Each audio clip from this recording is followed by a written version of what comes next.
March. Ano ngayon? April to Holy Thursday. Another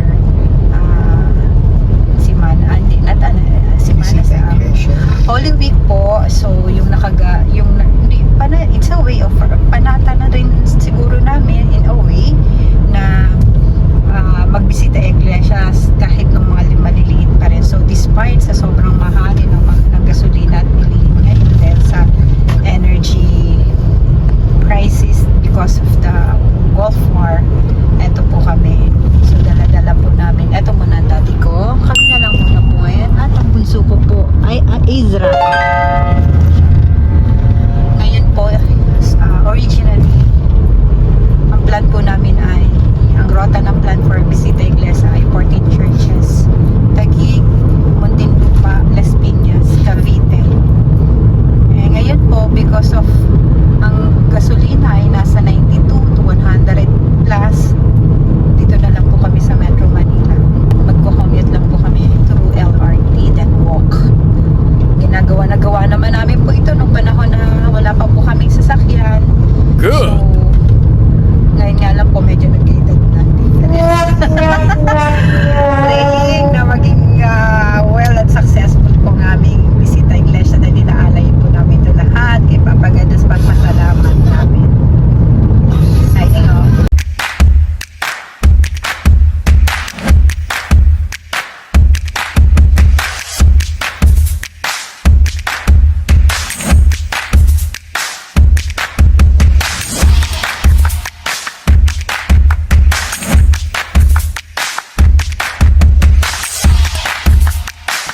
Hi, Mami. Hi, Dad. So, pinark na lang ang sasakyan kasi nga mahal ang gasolina. Pumapak 91 nata ang XCS. So, since every year ginagawa na namin tradisyon ito, mga panata na magbisita iglesia. So, muna tayo, maglalakad tayo this time. Oh yes! So, ayan, tingnan mo yung sapatos ko. Wow! Astig yan. Actually, dinampot ko lang yan sa kapitbahay eh. Kaya iba-iba yung kulay. Kasi nandiyan na yung may-ari. So, nakuha ko iba yung color. Okay, so, umpisahan nating maglakad na. Kakuan, signing off. Ito yung mag-ina ko. Naglalakad. Ayan sila. So going to LRT kami, maglalakad lang kami. Ayan silang dalawa. Saka naman ang ganda ng sapatos ko. O, diba? Eh, collaboration po yan ni SpongeBob and Nike. Okay. Yun lang. So, andun po yung LRT. First namin ay sa Quiapo Church. Nice! Doon sila sa kabila. Okay, signing off.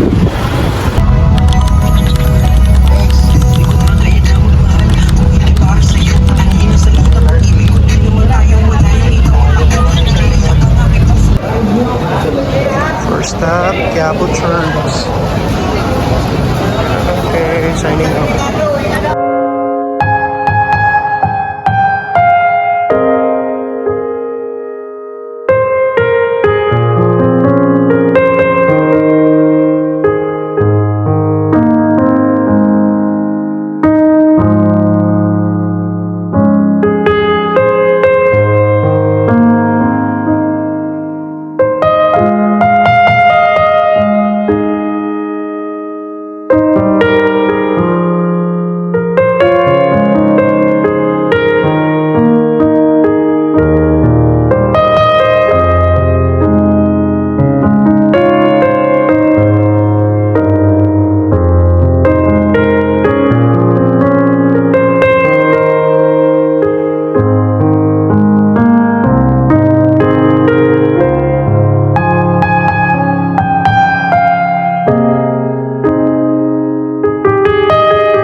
despite sa mga maraming challenges. Ano pa? Tao dahil.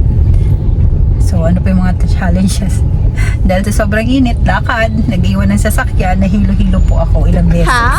My God, as in, nandilim ang paningin. Tapos, nagpapanik attack na, nandilim na, nagpalpitate na, lahat na lang po. Dito ka na dito sa inyo. Tapos, ayan, naihabol din at nakatapos din